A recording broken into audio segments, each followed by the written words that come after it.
All right. YouTube is the last one. We should get a new graphic. Yeah, I was thinking that. Yeah, that's getting long in the tooth. Yeah, we're making a couple years old. Graphic package that we have. I think it should just be like Nate Nice Faces. No, just bearded though. Like apparently the beards are a thing. Oh yeah. Are we live? We can't give them a reference point because then it'll be outdated on a weekly basis. All right. Yeah, we're live on everything. Yes. We've got audio. Yeah, looks good. Assuming Facebook and Instagram are back up, welcome. Remain up while we're here. Yeah. I think Zuck's got this. Optional. No. Somebody must have just unplugged a bunch of cables by accident or something. It's probably DNS. Yeah. Tripped the circuit breaker. I'm Javad Shadzi, and this is Nate Stewart. We're here to answer all your questions about all things 034 Motorsport. Please ask about our products, our philosophy, our history, anything you'd like to know. We are deprioritizing update questions about when will this be ready, when will that be done. You can ask them, but we might not answer because our goal is to get through to all the actual questions, and the last couple of weeks we've struggled to get through there. Through all the good, real questions, not the update stuff. So we take an OBS approach to responding. We say what we actually think. And yeah, if you like us, let us know. If you don't, or you're upset about something, definitely feel free to ask. This is a place for us to address concerns about anything, our products, your experiences, anything like that. All right, let's jump into it. We got questions pouring in. What up, guys? So I have a Mark A GTI. I would love to tune it with your 034 software. You guys really seem upfront and know what you're doing. I'm wondering, what is the limit of these Evo 4 EA888 engines? It's high. Because yeah, it's definitely above. Well, the base fueling and turbo packages and whatnot on these motors is certainly higher than what it's ever been on the 2-liter motor. The core internal components, we have not, I would say, pushed to that point where we pushed them into failure and haven't seen any issues. I haven't heard of anyone like throwing rods or anything like that. Not pretty cool to throw out bearings. Yeah, that's thrust bearing. That's usually clutch related. If you've got a, did he have a stage 3? Yeah, he had a heavy clutch. Right? No, I mean the failure is like bending a rod and then sending it out the side of the block.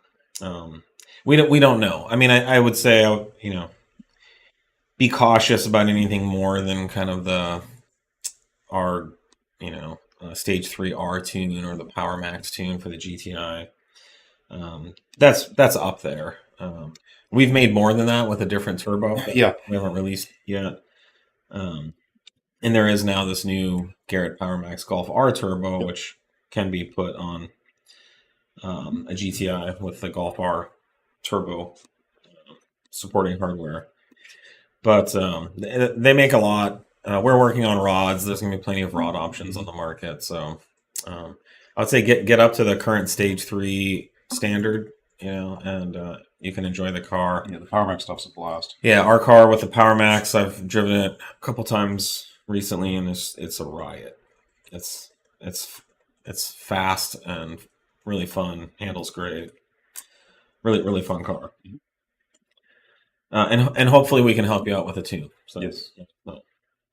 Plan on upgrading my MQB suspension with coilovers, sway bars, endlinks, strut mounts, bearings, shock mounts, control arms, trailing arms, subframe locking collars, and inserts. Any other recommendations? Did we do the trailing arms? Trailing arms. Trailing arms, yeah. Yep. Sway bars, yeah. Oh, sway bars. You got most of it going there. That's a pretty good. If they're already on coilovers, that's going to be very dependent on your coilover kit. Yeah, no, that sounds like a great starting point. Sounds like most of it. And definitely do the inserts as well, which you say you are. So. Yep. B9 S5 Happy Stg1 Stage 2 customer. When flashing the TCU, does it reset the adaptations or carry over from the previous? Adaptation stuff doesn't generally get reset. That's in the long-term memory of the TCU. That said, I mean, a number of people do like doing a fresh adaptation during software change, so that's kind of up to you. But no, we typically don't have a need to run any adaptations after a reflash. For spherical components, what needs to be rebuilt? Is this a yearly service? The interval is going to depend on the use and the load that you put on it. What really wears out spherical bearings, and all bearings really, is load. And all bearings are rated for a certain amount of load. The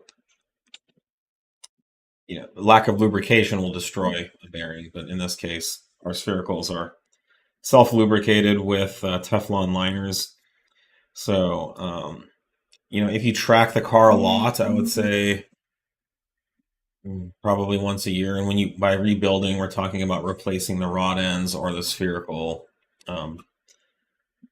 bearings, which slide into a sleeve typically and are held in with a circlip. Yep. It can also be affected by the weather if you're in an area with lots of dirt and kind of fine abrasive particulates, that gets in the bearing and wears it out sooner too. So, but I would say if you drive the car a lot enthusiastically on the street or the track, I would say every 1 to 2 years is something you should probably budget for. We do have really good rebuild kits and support those components with rebuild kits. How reliable is the B8.5 S4? I'm thinking of buying an Audi. I'd say it's a good, reliable car. You just have to get ahead of some of the maintenance, Yeah, I mean, at the age at this point, maintenance is the biggest thing, just depending on the example you're looking at. So intercooler bricks are a known thing. Catalysts are a known thing. Injectors, those are kind of the outside of the normal maintenance, things on all vehicles that you want to look at on this platform. Mm-hmm. But yeah, beyond that, they're rock solid cars. They're a blast.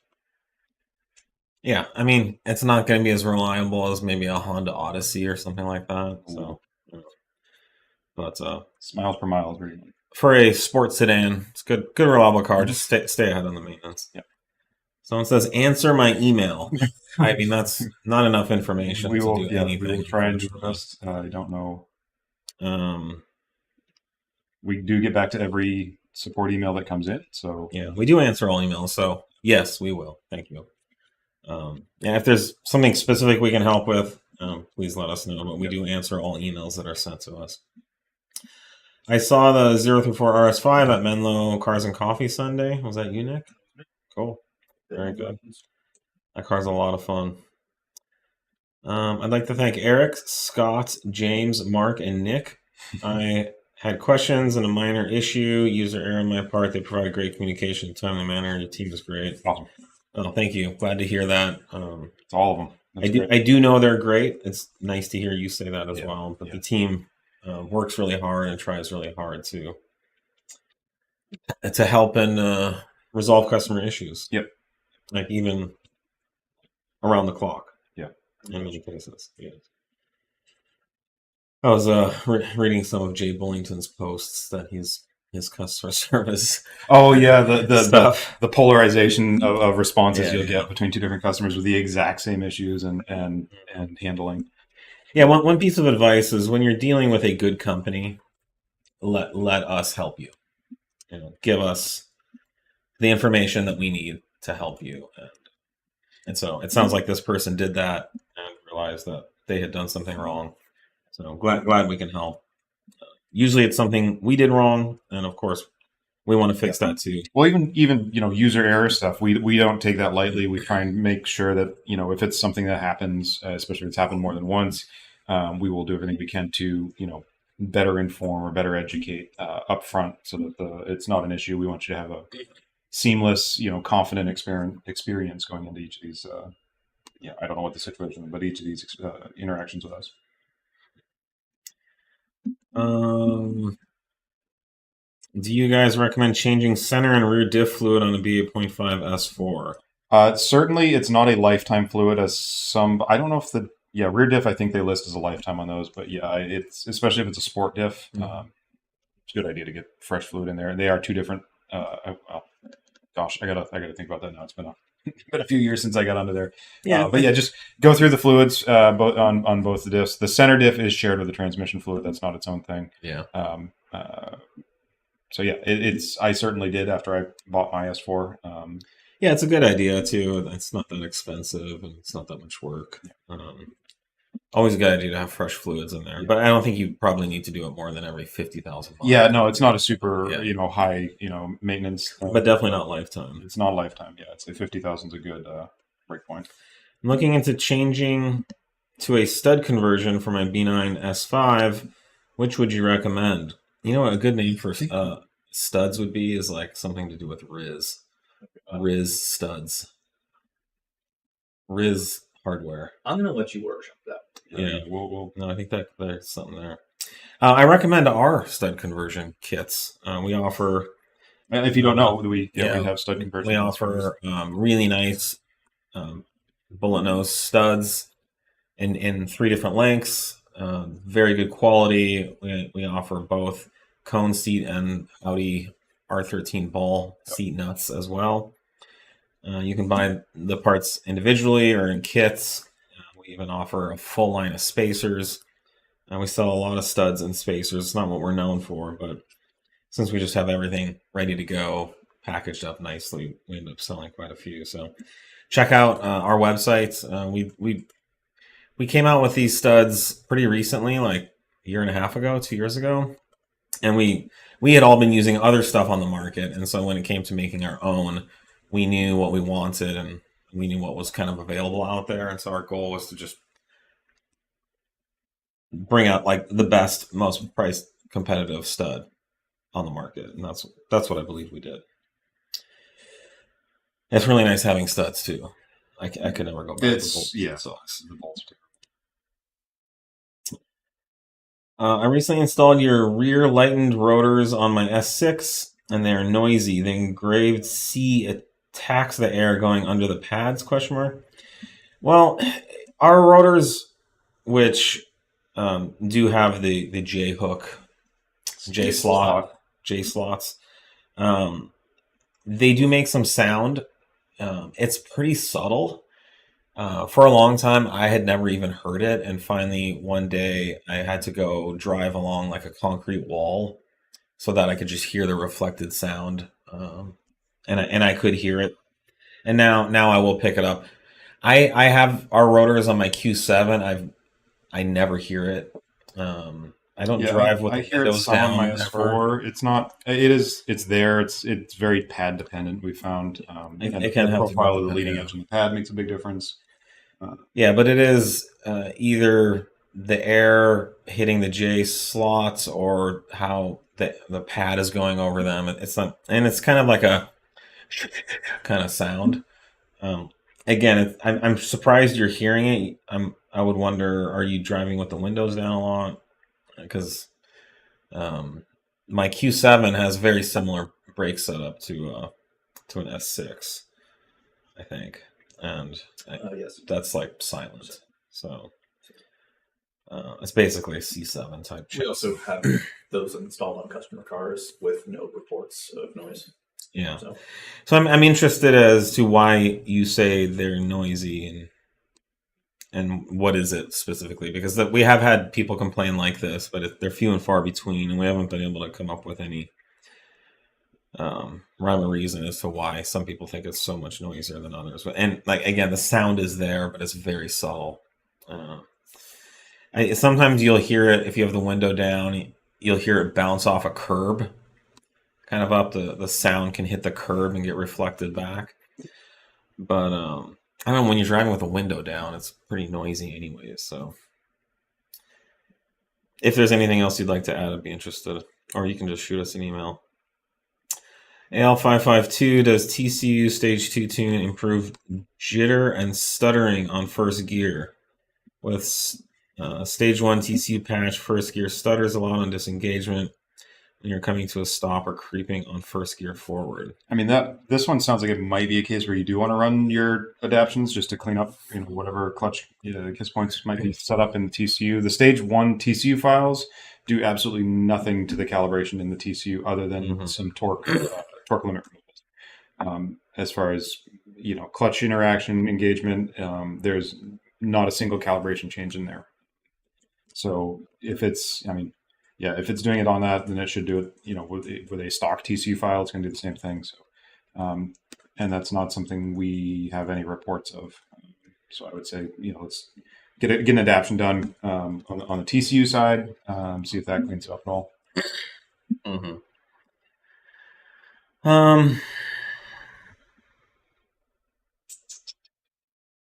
Well, I'm local to the Bay Area. Do you guys keep Marquet parts in stock at your location in Fremont? Just wondering so I can bypass shipping. We do have about half of our inventory here in Fremont, and about the other half is in Anaheim, where we have a warehouse with our parent group, Euro Motor Parts. I would say if you're buying more than $100, then shipping's free. I would recommend just doing that if that's the case. You can also place an order through our service department and pick it up through them. In which case, you would place your order and then, they would gather up the parts. You place your order with them. With the service, with ZTF Automotive. And then you would just deal with them. They would call you and tell you when all the parts are ready to pick up. But we're really set up to just ship everything to customers. We stopped doing our will call during COVID. The will call was always problematic. We would have to once a week call people and remind them to come pick up their stuff. And sometimes people would never even pick it up. So the nicest thing for us, order comes in, we just ship it. It's done. It's fulfilled. You get your stuff. So again, if it's over $100, it's free shipping anyways.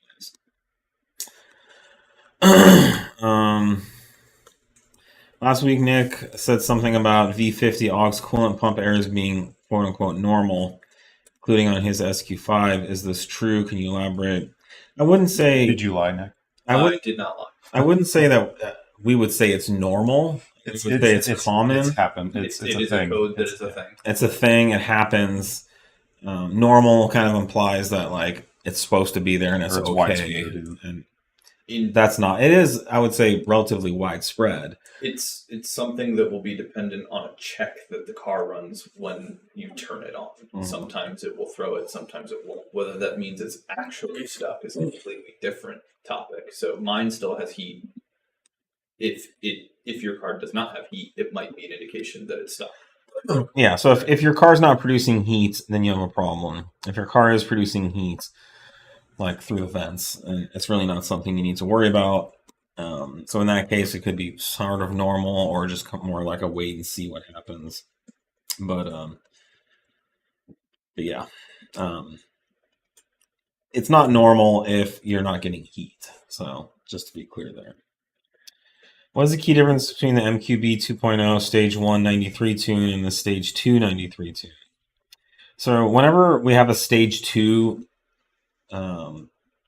except for B8, yeah, that's the outlier. It means that the Stage 2 is a high flow CAT file that is non-emissions legal, that is for racing use only. Yep. And it means that the ECU has been told that there's no catalytic converter installed, and this is for anyone who's in racing situations who doesn't want to deal with a catalytic converter. And according to the Clean Air Act, that is allowed because there are provisions for racing in the Clean Air Act. If you're an emissions-controlled vehicle driving on the street, then you should be running a Stage 1 tune, which fully supports all factory emissions equipment. Yeah, and we have carb compliance stuff as well if you're in California. We do have carb compliance on our B8 tunes, which you don't have, and the 2 and the 2-liter MQB. Yes. But yeah, so the only difference is Stage 2 supports running a high flow CAT or a higher flowing CAT than the factory emissions legal. Is there a difference in the ECU with California MEP versus regular? It depends on the vehicle. There are some instances where a manufacturer will do a California region vehicle. I know some of the old like Mark 6 Jettas, they'd get an extra oxygen sensor in there, and then it had its own calibration for that. In general, most of them are all 50 state calibrations. It is a separate calibration. There's like a North American market calibration generally, and then a ROW, so rest of world calibration is how VAG generally splits it up. So Yeah, there are specifics to this region, but it's not typically California based these days anyway. There certainly have been some from time to time.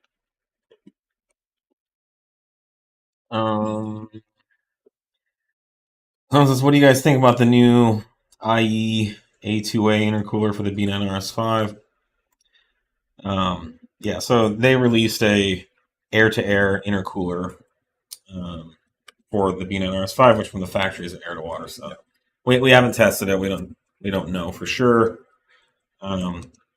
It's an intercooler that's about the right size for what the car needs. However, our concern with doing something like this, and we've even considered this product in the past, is that it substantially blocks airflow to the radiator, which these cars are already at their cooling limits on, like stage 2 and especially in stage 3. So, if you're doing like drag racing and some short blasts here and there, it should be fine. But for like road course racing or driving hard on the streets or on really hot days, well, I guess we'll wait and see. Yeah, we'll see how that goes. Yeah, these cars are already struggling at the higher power level. Yeah, and they're putting a lot of, blocking a lot of restriction in front of the radiator, and then also pretty hot air coming out. Yeah, then you get the heat shedding. Yeah, the better the intercooler works, the hotter the radiator. So you're getting less flow to the radiators and hotter air of the flow. So it's a bad combination for coolant. Yeah, it's just we'll have to see how that balances out with the cooler intake temps, depending on how they perform. For now, we've been using the Wagner kit, which operates really well at stage 3 power levels, and maintains the front fascia of airflow to the intercooler.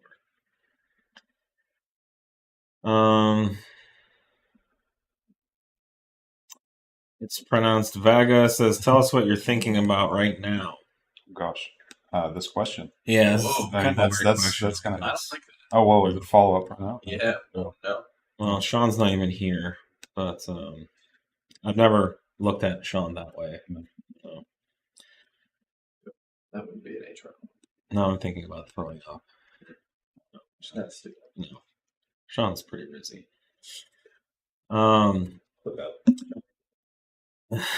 Any tunes or performance parts that will work for the 2017 Q7? Well, came to the right place. We have a full line of products for the 4M and 4M.5 Q7. We have suspension lowering springs. We have amazing sway bar package. We have inserts. We have wheels. Really nice wheel setup. 21-inch forged wheels with that fit without rubbing. 315 series tires. It's a stupid amount, which I love. I love that. I have a Q7, so yes, we have all these products. And we are going to be releasing tuning and calibration for that soon as well, yes. which I've been running and really like. So yeah, no, it's definitely check out our website. Go put in your make model there, and you'll see all the stuff. Mm-hmm. We're currently running an ad in Quattro magazine for our Q7 program as well. If I buy a set of wheels, can I pick them up? Same response as earlier. You could buy them through ZTF Automotive if you really, really, really wanted to pick them up. However, those are going to ship from Anaheim anyways, and it's free shipping. So you should just buy them off our website, and we will ship them to you for free. And by the sounds of it, you'll get them in a day or two. So, yeah, picking up is overrated.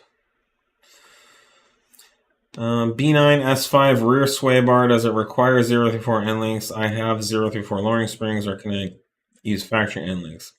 I believe in that application, factory end links will technically work, but we don't recommend them because our rear bar is substantially stiffer and the factory end links can break. So we recommend doing our at least our Dynamic Plus end links. But if you'd like to just try your stock end links, you can do that. I got a 2018 SQ5. Want to get into tuning? Do you recommend going stage 1, then 2, and then 3 versus going straight to stage 3? Ballpark for a stage 3, including labor. Yeah, definitely recommend doing stage 1. Stage 2 you can do, and you're going to need some of that stuff to do stage 3 anyways, but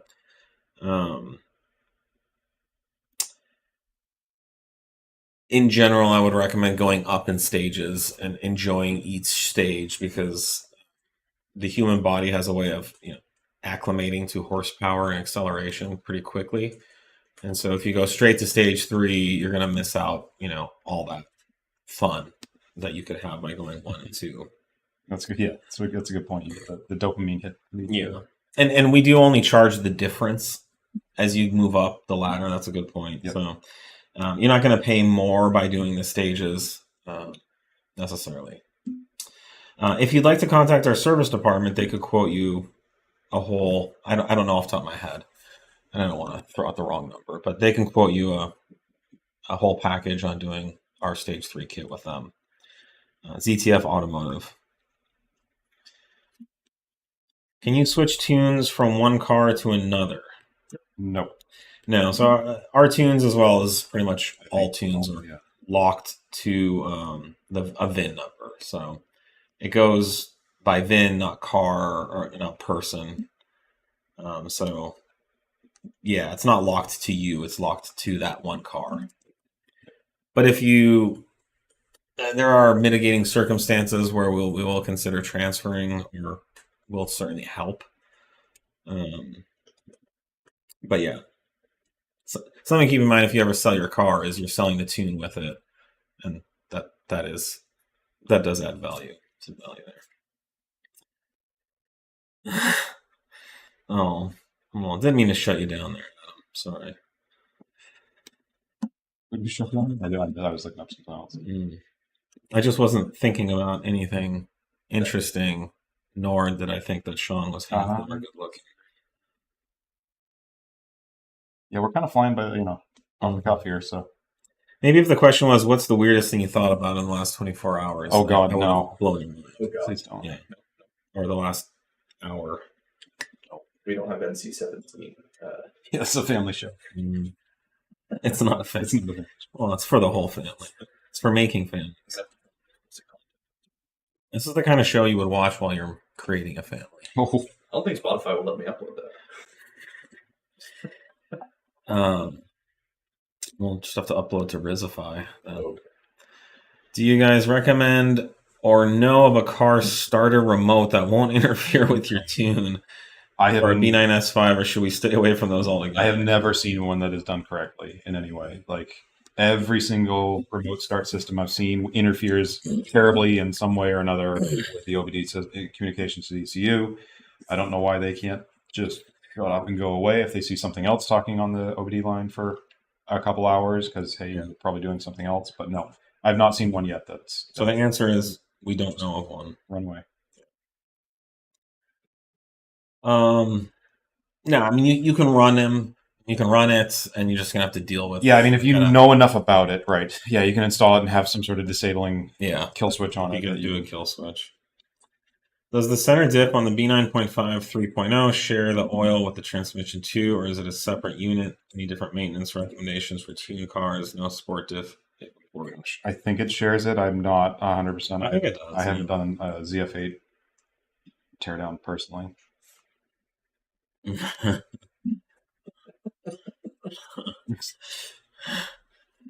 No, you didn't hear that. No, that's now I'll have to call HR. No, it's an HR. Protect me from side hugs. Yeah, I don't know for sure either. I think it's probably something you could Google, find out pretty quickly. Not off the top of my head. If I was a ZF, I would have, but maybe the center diff has different lubrication needs. What happens to the differences between comfort and dynamic modes after tuning the vehicle? Well, they're still there. Yeah, they're still there. It's going to really depend on the vehicle we're talking about. Generally, after tuning, what our typical philosophy is the performance, the dynamic mode, you get better resolution than you would have had on the factory mapping. The factory mapping generally, I guess, depends on the vehicle, really overemphasizes a small amount of throttle input and gives you basically no throttle resolution after about 50% or so of throttle of pedal, which is pretty terrible to drive. The more power you make, it just turns it into this light switch. So now you've got, a car that made 300 horsepower stock, maybe now it makes 550 or something. You still now only got 50% of that throttle, and now you're trying to control 500 horsepower in that 50%. So it gets tough to drive them properly and smoothly if you don't adjust the way that the pedal response is. But yeah, I mean, our goal is to keep a comfort mode and a dynamic mode, and we just tune it to continue to be in the realm of comfort versus dynamic. Yeah, there's generally a lot more difference you'll see if you've got an automatic or a DSG transmission, because those will change pretty dramatically how they shift, and your feedback and feel will be a lot snappier on dynamic. Comfort or dynamic mode is inside you when you have a manual. Yeah, that's all up to you. So would you like to shift comfortably, or would you like to shift sporty? Yeah, that's something that you do. But when it comes to the TCU is tasked with that, and then the TCU decides how sporty or comfortable you're going to get, and then we kind of curate that as well. Good question though. Recently purchased a 2018 Q7, 60,000 miles. Anything other than standard maintenance items to look out for?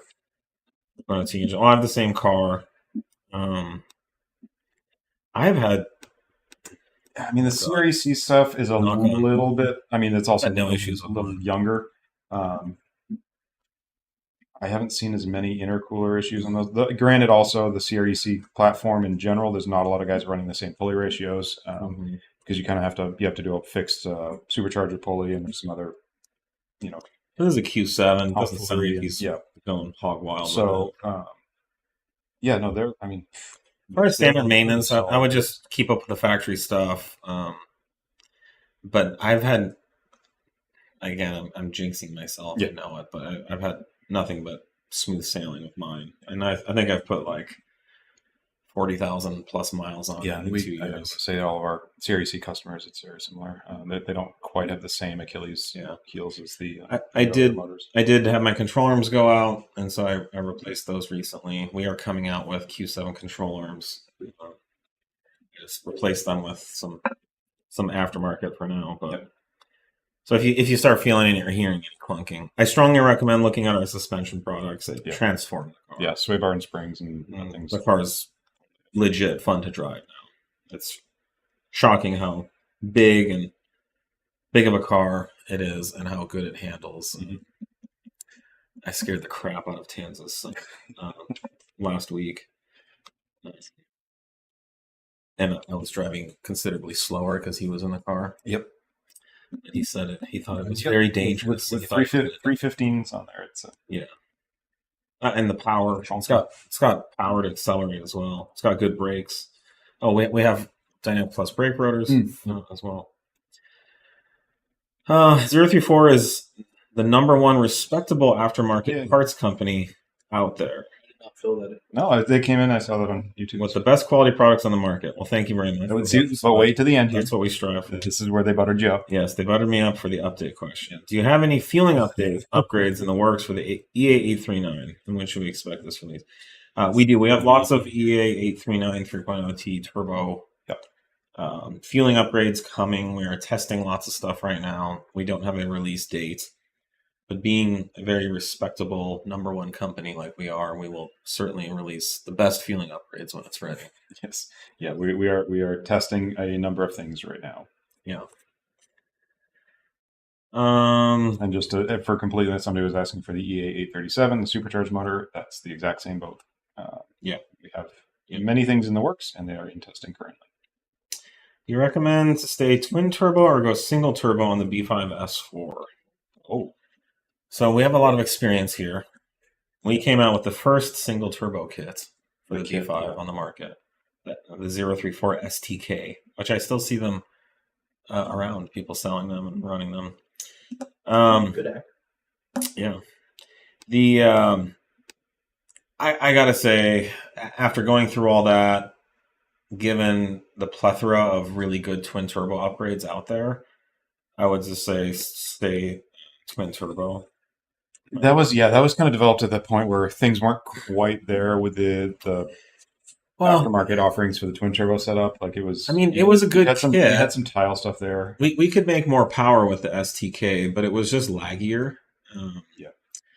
And for all the effort of ripping out all the turbo stuff, it just didn't seem worth it. So like nowadays, I think for like $2,500, you could throw on some really good, Chinese type hybrids that make 500 wheel, no problem.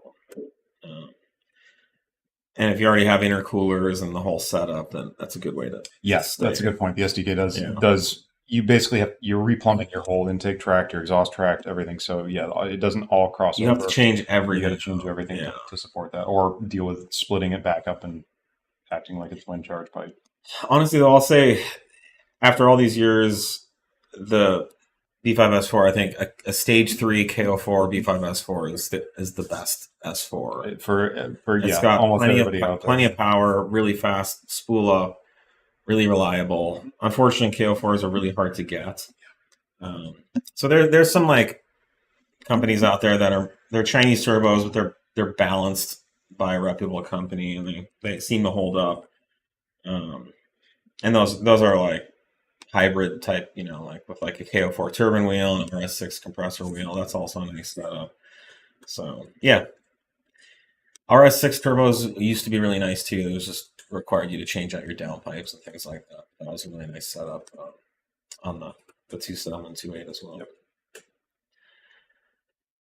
All right, what do inserts do? What's the difference between 034 most word billet inserts and the plethora of copies I see from blank companies? Yeah. Why should I support 034? Well, that's a good question. So we have all these types of inserts. As far as what they do, we came up with this concept, I don't know, 10 plus years ago. So if you see that this is a factory mount, I don't know if you look closely, you can kind of see me through the mount. I don't know if you can. There's voids and holes in this, right? So this part of this is bolted to the car and part of this is bolted to the transmission, so that the two pieces can move independently. And there's small pieces of rubber that connect the two pieces to create a level of isolation that isolates all the noise and vibration in the transmission and engine from the chassis itself.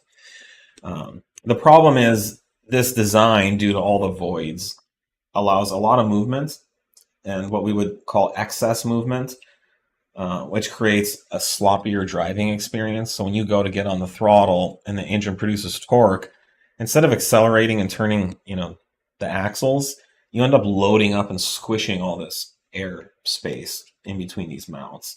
And so you get lags and acceleration and delays of power, which, especially in like precision, higher performance driving situations, really is problematic, frankly, because it loses your ability to control the car as well as you could. So we came up with this idea. There were some companies already doing this with polyurethane, but the polyurethane goes in there and it just falls apart because there's shear forces being applied on this as the two mount halves are moving separately, and the poly just falls apart, and you literally have to go in there after a year and dig it out with like a pick. So we started making inserts out of aluminum to fill this void, and now mind you, we don't just fill it. We take away a certain amount of the air gap to create a more precise driving experience while not creating a lot more NVH. And so there are, of this particular, this is the B8 insert, which was one of the originals we came out with. I think we're on our 6th or 7th revision. And that doesn't mean that we did a bad job the first time, but with the amount of information and data we've collected, and with customer feedback from tens of thousands of customers, we've been able to continue to refine, make this product perform better and reduce NVH. We have a whole line of inserts now. This is our insert for like a Volkswagen Mark 6 application. Again, you can see there's big voids in there.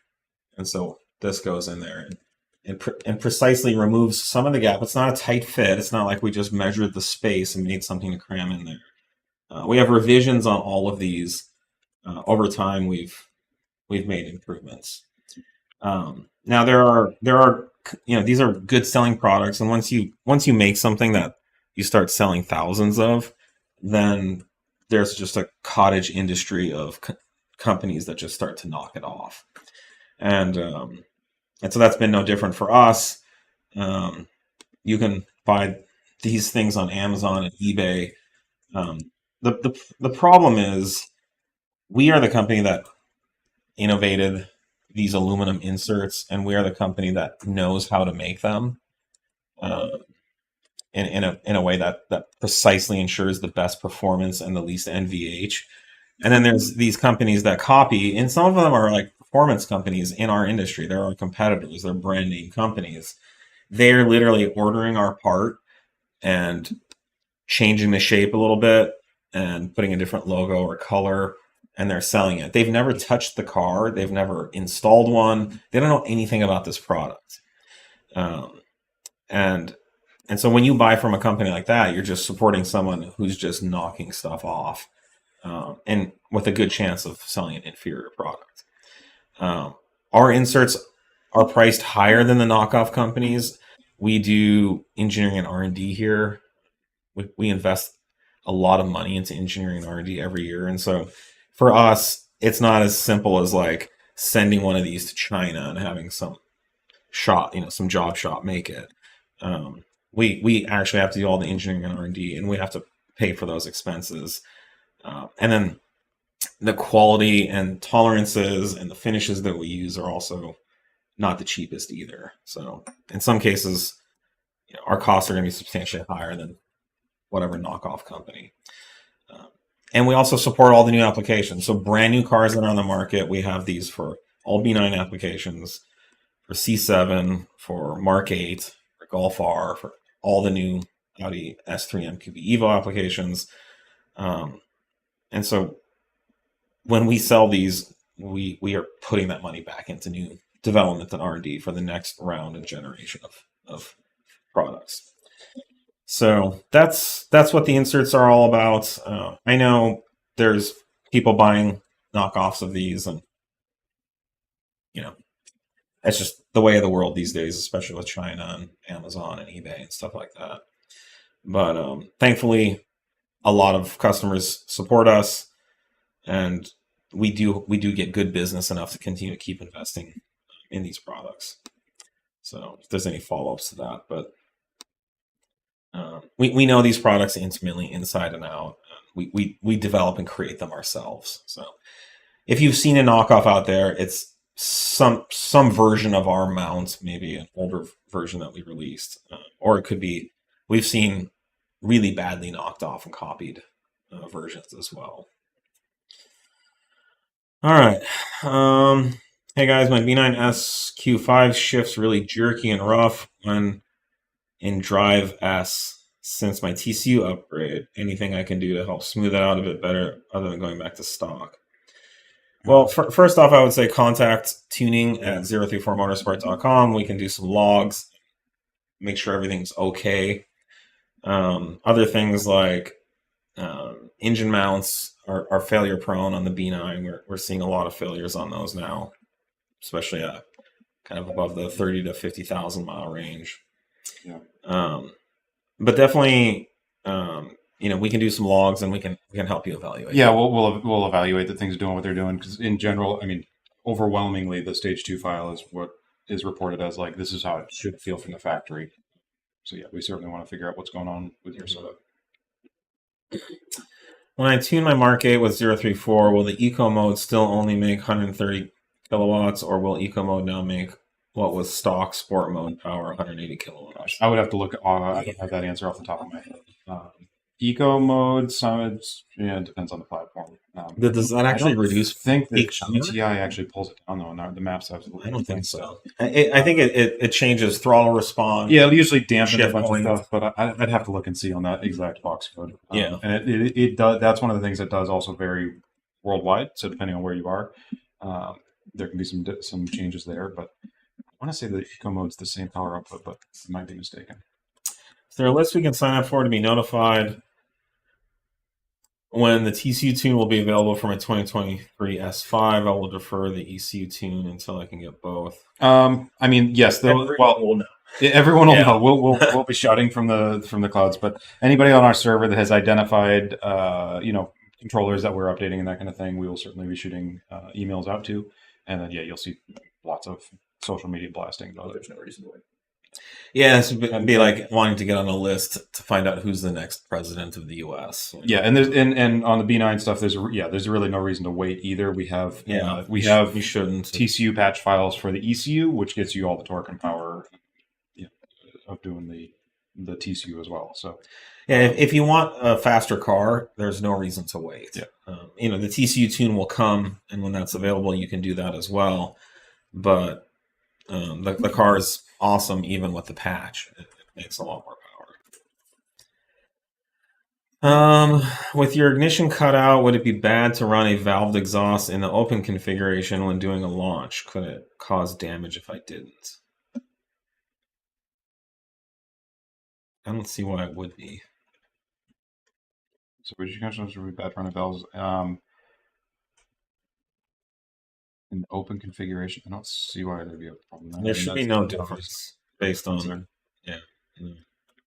There's no inherent need for more restriction or back pressure or anything like that. Can I use the 034 crackle tune file with gutted cats, or is test pipes a must to run that file? No, I mean, gutted cats and test pipes are basically the same thing. There's no cat matrix, and the catalyst is what can get damaged, especially when it sees like really high EGTs or raw fuel and things like that. So, a gutted cat is just a hollowed out chamber. It won't. There'll be nothing there to get damaged. So you're good. How many passes is the 034 heat exchanger? I currently have a CTS heat exchanger, but there was some concerns about no dividers and end tanks. Is that what dictates multiple pass? I'm not sure which application this is, but multi-pass means that the coolant comes on one side and it goes across the heat exchanger into the end tank on the other side, and then comes down through that same end tank and passes back. Yeah, so you'll have a baffle with some, one or two baffles. Yeah. So on the inlet side, there would be a baffle that forces the coolant to go through the first pass, then down through the second pass. That is done for packaging reasons. Assuming that the two halves are not restricted in any way, it's a perfectly acceptable way to do a heat exchanger. A single pass would be that all the coolant comes on one side, goes across the core into the other end tank, and then goes back to the engine or the supercharger or whatever. Mm-hmm. I don't know much about the CTS products. I would say in general, they're again pretty much knockoff products that don't have any thought out engineering in them, as opposed to our products, which are thoroughly tested and engineered to reduce your coolant temperature. Yeah, I don't know if you covered it too. Our heat exchangers are configurable for single or multiple. They're billet end tanks, and there's these little billet dividers that can be bolted in or removed to reconfigure the core. Yeah, it depends on your exact, the vehicle, the plumbing layout, and what that's going to dictate what configuration you need to set it up for. But ours will do single pass or dual pass.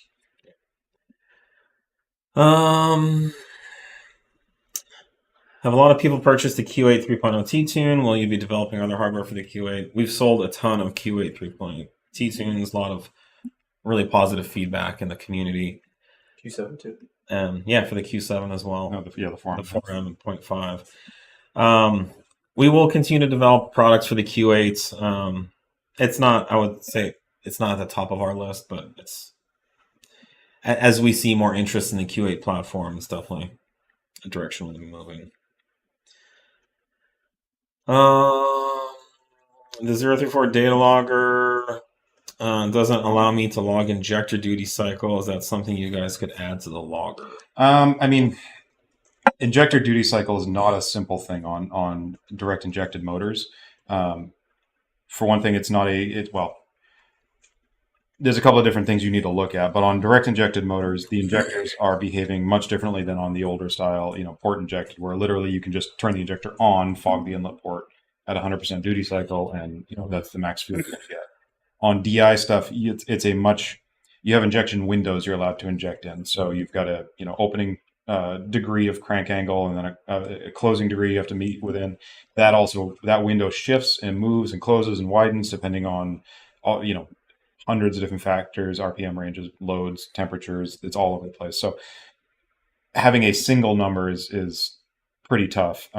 It won't be a duty cycle number. It'll be a percentage of window number basically. But and it varies wildly on the different platforms. And then there's also most of these platforms will run multiple injection events. So it's not a single firing event. You'll get 2, 3, sometimes even more injections per injection event. So yeah, it's a very complicated number. That is not something that you can just stick up, single loggable, diagnosable thing on it. Mm-hmm. So yeah, no, it's a very involved fueling process. On 179, dual pulley, and I already need more. LOL. What's the best logical step? All required equipment is also installed. It depends what you're looking for. I mean, that's a really good, well-rounded configuration in general. You're into the laws of diminishing returns at this point, unless you want to go with more hardware. The cams are probably the biggest, next step to get more power to the wheels. Between that, cams. You've got throttle body upgrades, ported blower stuff. Yeah, super duper and cams. I mean. And then you could look into porting. Yep. But I would do super duper. If you want to use the actual power to the ground stuff, those are going to be your biggest next steps. Here's one. What first maintenance should I do for a 180,000 mile B5 S4? First maintenance. I mean, you should be digging in deep to that boy. This is going to be more like a restoration. Maybe first maintenance under his ownership. B5. Yeah, I mean, there's no way you're out of any kind of maintenance schedule. Yeah, no, you're in triage. Over 100,000 miles, there's really no maintenance schedule. So the car could be in any condition. You're going to have to figure it out. It's kind of like saying, what kind of therapy would the average 45-year-old male need? It's like, well, what have you seen? I mean, where do you even start? As opposed to the average 6-year-old child. It could be a pristine example that needs very little. It could be that it's on its original timing belt and has never seen a valve cover gasket replacement. It could be any. Those have timing belts, so you definitely want to ensure that the timing belt has been done recently. All the tensioners and things need to be inspected and changed. I would do a compression and leak down. I would go through the whole cooling system. I would look at all the hoses on the car. The spider hose and back always. Yeah, we have a lot of parts, thankfully, still for those. And then, you're going to have to go through the suspension. You're probably going to need new shocks and struts, bushings, control arms. Most definitely you will need. Which again, it's going to be so vehicle specific. So you got to dig into it and kind of take a... But inventory. You have to roll up your sleeves. But that's not like hey, I bought a car with 35,000 miles. What's the next maintenance stuff? What does it need before it's 40K? And to be fair, I think there's a good chance you have a really nice, reliable car. For a B5. But qualified for the era. That's not a simple. Anything else we should jump on? Hit this last one right here. Yeah. Okay. Yeah. Where should I go to see the required hardware setup for your various tune stages? So all the hardware, required or recommended hardware for any tune is listed on the product page for that tune. So visit the product page, scroll down. Usually it's below the dyno charts, and you will see a chart there that shows stage 1, stage 2, and the recommended and required mods. It's all there. There would be nowhere else for us to put it. So if you were wondering what you need for a dual pulley setup, that's where you would go. That's right. Yeah. I'm going to run through a few more of those scenarios since we get about 17. Yeah, there's a bunch of people asking. What do I do what's for a stage proper 2? What do I do after stage Yeah, 1? How do I do dual pulley? for what it's worth? Teams of Allah. We see your question. Yes. Yeah. That's It's 3.0T Supercharger just wants a basic setup. So And then go to the product page. The answer is always go to the product page. and we've talked about this too. Yeah, read it. You got to read it. Yeah. The 3.0T supercharger motor. Personally, I prefer the least pulley ratio you can get away with to suit your needs. Thankfully, there's a lot of options out there, so you can kind of play with it. It's just a matter of time to swap pulleys. Well, we offer a lot of options. We offer a lot of options. We don't recommend you go out there. Right, but there's like I don't know There's a lot of shit. how many different configurations you can do. We've got 2 uppers, 3 lowers. And you can switch between a bunch of stuff. So yeah, it's going to be dependent on your setup. I prefer to run like a 179 lower with our upper, or just a 190 lower with a stock upper. It's kind of where I think a real nice street 2+ setup that you can just go have a blast with. Keeps things kind of in that happy spot of power versus heat. Someone's asking about what our thoughts are on Red Star headers for the B8 application. No. We haven't used them. We bought some.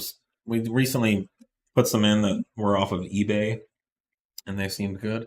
No, not those. Those weren't the Red Star brand or anything. No, I know. They were just off. There's of just eBay. a. I'm just saying We the need- only we one need we something for used some calibration testing. was an eBay header that seemed to fit just fine.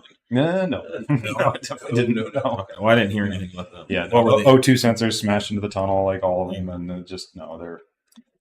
Okay, well, I don't there you know. go. I don't know what fits well. I didn't hear about any of the issues, but No, it was just a calibration tool. we don't use Red Star products. They're our competitor.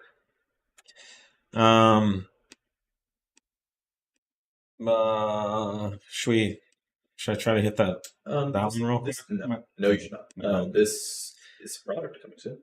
B9 S5 Sportback resonator delete and pipe options. Yes, we are releasing soon. So we already have a ResX for the center resonator. For the S4. Oh, that doesn't fit S5. Correct. But we are releasing the CAT downpipes, which have little resonators in them as well. And we're releasing a replacement for that soon that will fit all S4 and S5 versions. So stay tuned for that. That's a really nice option. If you want to see what it's going to look like, you can look up our RS5 version of those, which have been very popular as well. Someone's asking about a Cupra Formentor. I don't know anything about that. Yeah, it's they're asking if was looking to buy a 2023 to 24 Cooper Formentor 2.0T, but read the ECU can't be tuned. That's not the case from what I've seen on yet. We have a number of Formentors running around. It's basically a Golf R ECU and TCU package. You will be on, without you have a car, you're going to have a locked TCU. Chances are very good. I've seen a couple squeak through that weren't locked, but chances are good you have a locked TCU. So keep that in mind. That it's going to be across the board for anybody. Software these days. Yeah, TCU, but you can still tune the ECU. Yep. We have a patch option for that. No, there's no patch on those. We have the reduced torque for those. Oh, okay, it's reduced torque. Does 034 have additional downpipe options for B9? Thoughts on competitor downpipe claiming no check engine light and emissions compliance? I'm skeptical of anything that says no check engine light or that's emission compliant. I mean, Those are two very different things. yeah, well, let's just talk about emissions compliance. Anyone who's claiming emissions compliance for an aftermarket CAT in our industry is full of shit. I mean, they do not have emissions compliance. To be emissions compliant, you need to go through the cardio process. Which I'm only aware of one company that's done that, and it's not all 50 state legal. I think it's like 48 state. Yeah, I think, Magniflow was doing some. Well, Their OE replacement, Gessie's done something. has done some EPA stuff. Yeah. Yeah, which makes it 48 state, but it's not legal in California or New York. So it's not emissions compliant. What that might mean is it would pass a factory emissions test. Like if you went to a smog station, it would pass. I don't even know if that's true, so I'm not sure. When they're the ECUs aren't flawless at detecting, the condition of the cat. They have a window. Right. Some catalysts will get away with it. Some catalyst makers do little tricks where they change the density and the surrounding environment of the O2 sensors. There's some other tricks there that some have done. That doesn't mean they're compliant. Unless they come with paperwork and serial numbered and all that stuff. Then emissions compliance means that they went through a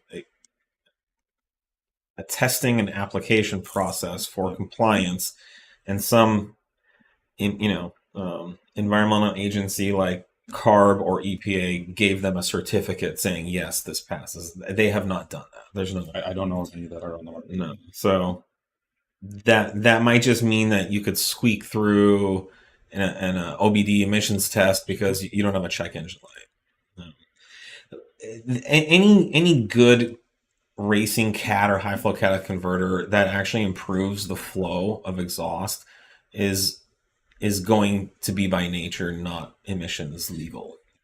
It's going to let through more pollution in order to create the extra flow.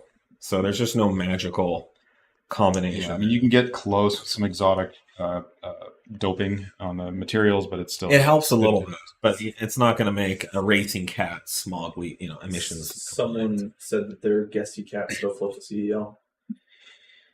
And that's some vehicles are super touchy with it. You're not. It's not just about the overall output. It's that you've got the oxygen loading. They try and measure that across the cat, how quickly the transient response is. That can change. Whether it cleans it up as much as a stock cat on a loaded pole versus really light load stuff can all be very different. So we've developed high flow cats in the past that didn't trip a check engine light on any of our cars, but once we started selling it, a few customers started having a problem with it or whatever. So I think we've never advertised anything that's ever passed. So I would just say buyer beware. I don't. We've looked into this kind of stuff, and there's no easy answer. So we don't offer that. Yeah, and even because talking with the agencies, you kind of get laughed out of the room if you ask how to do it. It's so hard to. Well, a catalytic converter is the one area that nobody can touch. Yeah. So, and it's why you have to go to Audi or Volkswagen and buy a cat, and it has numbers stamped on it, serial numbers and stuff. It's a very, very tightly regulated, closely regulated part of the emissions system. So if you're gonna do that, high flow cat, you're just gonna have to commit to racing use only and go that route. All right. Well, I think we're out of time. Over. So. Great question today. Thank you, everybody. And I think we got through. We through some of them. Yeah, we still have a backlog here, but we try and get through as much as we can. All right. Thanks, guys. We'll see you probably next Tuesday. Cheers.